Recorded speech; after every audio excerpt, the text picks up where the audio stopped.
विरोध नहीं है।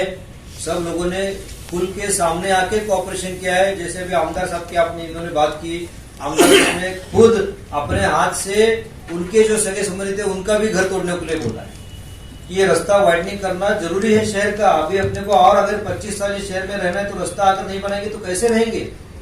हमारे पास कोई दूसरा चारा नहीं है। ये बात अलग है कि आपके वो रास्ते में आपका घर आ गया इसलिए टूट गया, ये अलग बात है। लेकिन रास्ता वाइडनिंग करना ये शहर की जिम्मेदारी है। मैं जिम्मेदार हूँ शहर के लिए। अगर ये विकास अगर हम नहीं करेंगे तो कौन करेगा बताइए आप? अपने बच्चे हैं, अपने आगे की जनरेशन इसी रास्ते पे इसी शहर पे रहने वाली है, तो इनके लिए हमको ये काम करना ही पड़ेगा। और रही बात, देखो क्या है कि जो बाधित होता है कोई भी कंस्ट्रक्शन रास्ते के वाइडनिंग में, उसको हम टीडीआर तो देते हैं। अगर वो अधिकृत है तो, अधिकृत कंस्ट्रक्शन नहीं है, अनधिकृत है तो उसको देने की कोई कायदे में प्रोविजन नहीं है। और अगर अधिकृत है और आपको टीडीआर चाहिए तो आपको पेपर सबमिट करना पड़ता है। पेपर कौन सा सबमिट करना है ये भी हमारे एडीटीपी के पास पूरा लिस्टिंग है, तो ये आपको करना पड़ेगा। अगर आपको अपना घर बचाना है या आपको टीडीआर चाहिए तो आपके पेपर तो लीगल होने चाहिए।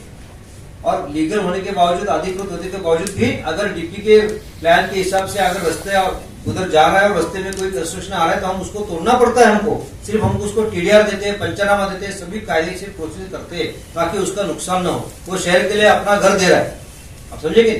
लेकिन जिसका घर पे कोई हक ही नहीं है, अनधिकृत कंस्ट्रक्शन है, तो उसको कोई रास्ता नहीं है। अभी आज की तारीख में तो कोई नहीं है, ये हकीकत है। रही बात की भाई आपको कह दिया आपने कि हमको घर चाहिए था, ये था, वो था, सब मैं समझता हूँ। एक ह्यूमैनिटी ग्राउंड पे हम सब समझते हैं। प्रशासन कोई नागरिकों का दुश्मन नहीं, नागरिक के लिए प्रशासन बनाया है, समझे कि नहीं। लेकिन अगर वो कायदे में प्रोविजन नहीं है तो हम अपने मन से तो नहीं कर सकते, उसके लिए हमको कुछ सोचना पड़ेगा। अभी आपकी जो पहले डिमांड जो थी कि इसका नापना वापस हो जाए, तो हमको उसमें कोई दिक्कत नहीं, हम एक बार वापस नापेंगे। और अगर आप चाहे तो शोएब साहब रहेंगे, इमरान साहब रहेंगे, और भी 2-4 लोग रहेंगे, जिनको आपको बुलाना है सबको बुलाओ। आपके इंजीनियर है उनको भी बुलाओ, हमारी टीम वापस आके आपको नाप करके दिखाएंगी। अगर उसमें कुछ गलती हो गया तो क्या करेक्शन करना देखेंगे, और गलती नहीं हो गया तो जो रिजल्ट है तो आपके सामने आया है अभी, ये अभी ठीक है। और खरीद का टाइम था इसलिए ये पूरी कार्रवाई रोकी थी। वहां के लोकल नगर सेवकों ने ही हमको आके रिक्वेस्ट की थी, वो हिसाब से हमने तुरंत रोक दिया था, अन्यथा उसी टाइम हो जाता था। वो जून के पहले 2 वीक में जो होने वाला था उसी टाइम होता था, तो हमने उस टाइम कार्रवाई रोक दी। लेकिन हमको कभी कभी तो करना ही पड़ेगा काम, ये हकीकत है। अब कितने दिन रुकेगी कार्रवाई, क्योंकि अपना रोड वाइडनिंग करना जरूरी है। इसके बाद अपने को आगे का पूरा काम करना है। शहर का पूरा विकास रुक चुका है। अगर आप रोड वाइडनिंग नहीं करेंगे फिर रास्ता बनाएंगे कैसे, नाला कैसे बनाएंगे, आपका कुछ काम नहीं होगा। सर एक मिनट झोपड़े है या नहीं सर, एक घर है 10 घर। मौके पे आप जाइए, मौके पे आप जाइए। जो भी मकान जो भी अभी और टूट रहे हैं वो लोग अपने हाथ से तोड़ रहे हैं। हाँ, वो लोग अपने हाथ से तोड़ रहे हैं, उनको मौका दिया गया। तो इन लोगों को आपने मौका क्यों नहीं दिया? किसने कहा इनको मौका नहीं दिया? कहा तो कैसे डायरेक्ट वहाँ महानगर पालिका पहुंचती है? नहीं, ये पूरा गलत आरोप है। ये पूरा काम जो होता है नोटिस बजाने के बाद। आपको नोटिस लगी थी क्या पहला? ये देखो, 1 महीना सर 15 मई 2024 से 25 मई 2000 के दरमियान नोटिस बजाने वाली होती। नोटिस बजाया था। नोटिस बंदोबस्त 4 जून के बाद मिलेगा ऐसा पुलिस ने कहा था, क्योंकि अपना काउंटिंग वोटिंग था इधर, इसके लिए। उसके बाद रस्ता रुंदीकरणात बाधित होणाऱ्या मिळकती पाडण्याची 13 जून 2024 रोजी नियोजन करून पोलीस बंदोबस्त उपलब्ध करण्यात आई। पोलीस आयुक्त परिमंडळ 2 भिवंडी आणि माननीय वरिष्ठ पोलीस निरीक्षक भोईवाडा पोलीस स्टेशन यांना या कार्यालयाकडील पत्र देण्यात आले होते। त्यानुसार निष्कासनाची कारवाई 13 जूनला आपण सुरू केली होती, परंतु 17 जूनला बकरीद असल्यामुळे आपण कारवाई थांबवली होती आणि त्याच्यानंतर कारवाई केलेली आहे। त्यामुळे पूर्णपणे चुकीचा आरोप आहे। आपण कृपा करून माहिती घेऊन बोला। या नोटीस बजावण्याच्या सगळ्या प्रती आमच्या वार्ड ऑफिसरकडे आहेत। 22 मार्च को नोटिस दे। मेरे हिसाब से आज तक तो कोई कार्रवाई नहीं हुई और होती भी नहीं। इतना तो लोग अनपढ़ नहीं है कि नोटिस दिए बगैर कार्रवाई करे, ऐसा तो नहीं होता है। सर 22 मार्च को दिए थे ना नोटिस? मई को आया, 22 मई को। मई में? हाँ मई बरोबर, हाँ 22-5 बरोबर। शोएब भाई जानकारी देंगे, जिस तरह से पिछले 25 तारीख से जो है एक मामला भिवंडी से काफी गर्माता हुआ दिखाई दे रहा है। 9 परिवार के लोगों को बेघर कर दिया गया। आज वही मुद्दे को लेकर आप लोगों ने महानगर पालिका के आयुक्त से मुलाकात की, क्या डिसीजन लिया गया, क्या आश्वासन दिया गया है, आज तक कुछ ठोस कदम उठाने वाली महानगर पालिका? संभाग में रोड वाइडनिंग के अंदर 9 परिवार घरों को रोड वाइडनिंग में तोड़ दिया गया। और 25 तारीख को जो 20 परिवार है वो बेचारे आज तक वहां बाहर बारिश के अंदर वहां बसे हुए हैं। कोई अपने शिला के जाकर आपके सो रहा है, कोई अड़ोस पड़ोस में जाके सुन रहा है, ना वो खाने का ठिकाना है, ना रहने का ठिकाना है। बहुत अफसोस की बात है, ये जो 9 घर को तोड़ा गया है, ये 3 बार रोड वाइंडिंग लेकर उसको तोड़ चुका गया है। बार बार उसको 9 घर को टारगेट क्यों बनाया जा रहा है समझ में नहीं आ रहा है। वहाँ और भी घरे हैं, वहाँ पे लोग अपने हाथों से कोई खिड़की निकाल रहा है, कोई दरवाजा निकाल रहा है, लेकिन इन 9 घरों को बुलडोजर लगा के तोड़ दिया गया। ये बहुत ही दुख की बात है और कहीं ना कहीं कॉर्पोरेशन ने यहाँ पे गलती की है जहाँ तो मुझे समझ में आ रहा है। और मार्केट के अंदर जैसे इनका आरोप है 9 परिवार वालों का कि मार्किंग के अंदर कहीं ना कहीं इन लोगों ने गलत मार्किंग की है। 1 मीटर 1.5 मीटर हो रहा था, इन्होंने 3 मीटर पे मार्किंग करके तोड़ा है घरों को। तो ये बहुत गलत तरीके से तोड़ा गया। इसके लिए हमने बाजा मामा को फोन किया, यहाँ सब नगर सेवक से रब्ता किया, माफी साहब से रब्ता किया। तो बाजा मामा ने कमिश्नर साहब से बात की कि भाई वो 9 घरों को कहने के इंसाफ मिलना चाहिए और कोई पर्याय होना चाहिए, एक मदद मिलना चाहिए और गलत तरीके से तोड़ा गया है और फसल उसको वापस से मकान बना के देना चाहिए।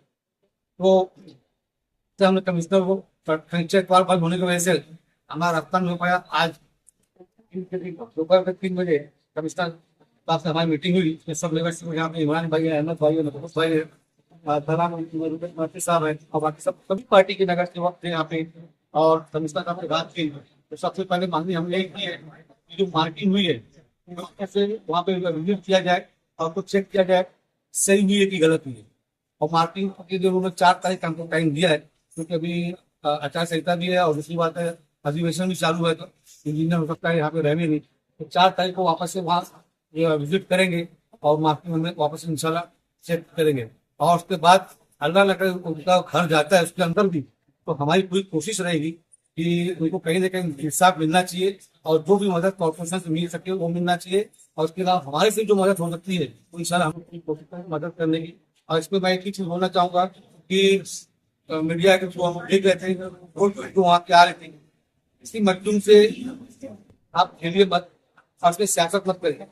ये सियासत का वक्त नहीं है, इसका घर क्या है कोई जानता है, तकलीफें क्या है। तो इस वक्त हमको आज हमारे शहर का हिस्सा है, आज हमारा फर्ज बनता है उनके लिए खड़ा होना। जहाँ उनको जरूरत पड़ेगी वहाँ हम सब साथ में खड़े रहेंगे उनके और उनको पूरा हिसाब लगाने की कोशिश करेंगे। और आगे भी जो डीपी प्लान में जो घर या दुकानें या कारखाने टूटने वाले उसके लिए हम लोग एक प्लानिंग करेंगे।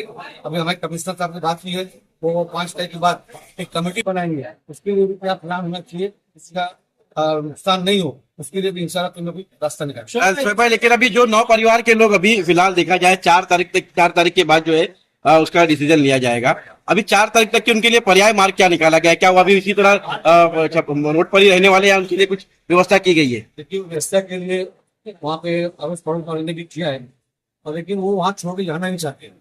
उनका कहना है कि हम वहीं रहेंगे जब तक हमको इंसाफ नहीं मिलेगा। तो हमारी कोशिश है कि उनको ये परिवार के लोगों का मानना है सर भाई, जो परिवार के लोगों ने आरोप लगाया था कि हमारा जबरदस्ती तोड़ा गया है, उसके ऊपर कमिश्नर साहब ने क्या जवाब दिया? तो उसी की लड़ाई चालू है। 4 तारीख को फाइनल होगा, वापस से क्या मार्किंग चेक किया जाएगा। अगर कमिश्नर साहब की और अपना महानगर पालिका की गलती रहेगी तो उनका पूरा शहर के अंदर उनका पर्दाफाश हो जाएगा। इससे पहले भी जितना भी हुई है मार्किंग वो गलत हुई है, तो वो अभी 4 तारीख के लिए इसका डिसीजन है। सर्वात प्रथम तर आजची जी कारवाई झालेली आहे 25 जूनला कारवाई करण्यात आलेली आहे।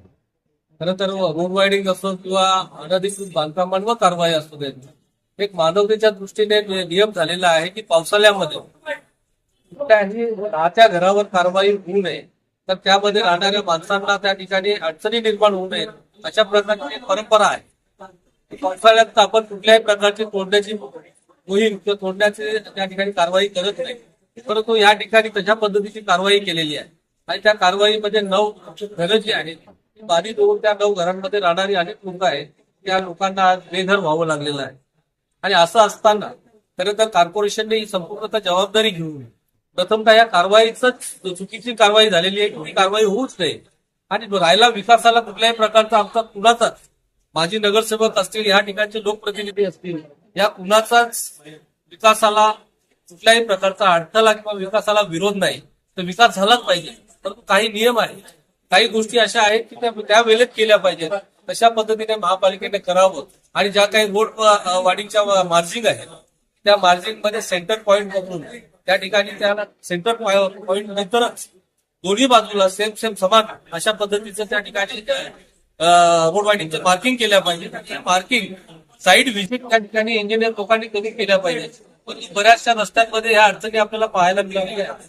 ज्या ठिकाणी कारवाई झालेली आहे त्या ठिकाणी बऱ्याच ठिकाणी रस्ते हे बोलवण्याचं काम किंवा एखाद्या माणसाला वाचवण्याचं काम या आधी देखील बऱ्याच रस्त्यांमध्ये झालेलं आहे. माझं तर असं स्पष्ट म्हणणं आहे की ज्या ज्या ठिकाणी गरीब गरजू लोक जे आहेत त्यांना वाचवता येईल ते वाचवण्याचा या ठिकाणी प्रयत्न सगळ्यांनी केला पाहिजे. आणि महापालिकेचा विकास होत असताना नक्कीच सहकार्य केलं जाईल. परंतु हे विकास होत असताना त्या ठिकाणच्या ज्या बांधकामं आपण तोडतो आहोत त्या बांधकामांना त्या ठिकाणी जो कॉन्ट्रिब्युशन आहे मोबदला आहे तो मोबदला व्यवस्थित प्रमाणात मिळाला पाहिजे. कारण भिवंडीमध्येच जो मोबदल्याचा पॉलिसी आहे ती पॉलिसी व्यवस्थित प्रमाणात राबवली जात नाही. बाकी ठिकाणी सगळीकडे कॉन्ट्रिब्युशन पॉलिसी अतिशय चांगल्या पद्धतीने राबवली जाते. मग हायवेची असेल तिला आपण पाहतो की 4 पटीने त्या ठिकाणी मोबदला मिळालेला आहे. बुलेट ट्रेनचं असेल 4-4, 5-5 पटीने दिलं जातंय. भिवंडी महापालिकेनंच बंद केली. कॉर्पोरेशनचा नियम जो आहे तो या ठिकाणी डावलण्याचा त्या ठिकाणी मदत न देता फक्त टीडीआर तो टीडीआर पब्लिकच्या कुठल्याही कामात येत नाही.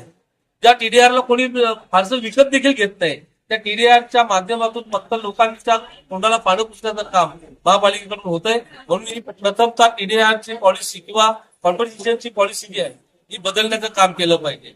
आणि त्यासाठी आता लोकल बॉडी नाही, लोकल बॉडी आल्यानंतर नगरसेवक करतीलच. लोकल बॉडी नसताना आयुक्तांनी पुढाकार घेऊन त्या पॉलिसीसाठी राज्य सरकारकडे प्रयत्न केले पाहिजेत. आणि त्या अशा पद्धतीने त्या ठिकाणी चर्चा झालेली आहे. आयुक्त महोदयांनी त्या ठिकाणी आश्वासन केलेलं आहे की अशा प्रकारच्या पॉलिसीसाठी भिवंडी शहरामधले जे जुने नगरसेवक आहेत विविध पद्धतीने तोडलं असेल तिथे बांधकाम त्या ठिकाणी पुन्हा त्यांना तसं दिलं पाहिजे. आणि दुसरी गोष्ट अशी आहे की भिवंडीमध्ये बऱ्याचशा प्रमाणात जागा जी आहे ती सरकारी आहे किंवा फॉरेस्टची जागा आहे. या फॉरेस्टच्या किंवा सरकारी जागेमध्ये जी बांधकामं आहेत त्यामध्ये कॉन्फरन्सेशन पॉलिसीमध्ये हे बसत नाही. जागा वेगळी आणि घर वेगळं असतं. जागा कुणाच्या तरी नावावर आहे आणि घर वेगळ्या माणसाच्या नावावर आहे. त्यामुळे त्याला मोबदला मिळत नाही.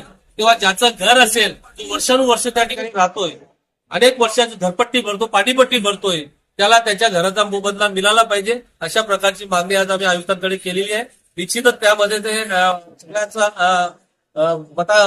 मताचा विचार करून तशा पद्धतीचं पॉलिसीसाठी प्रयत्न करतील आणि या सर्वांना चांगला मोबदला मिळावा अशा दृष्टीने प्रयत्न करतील.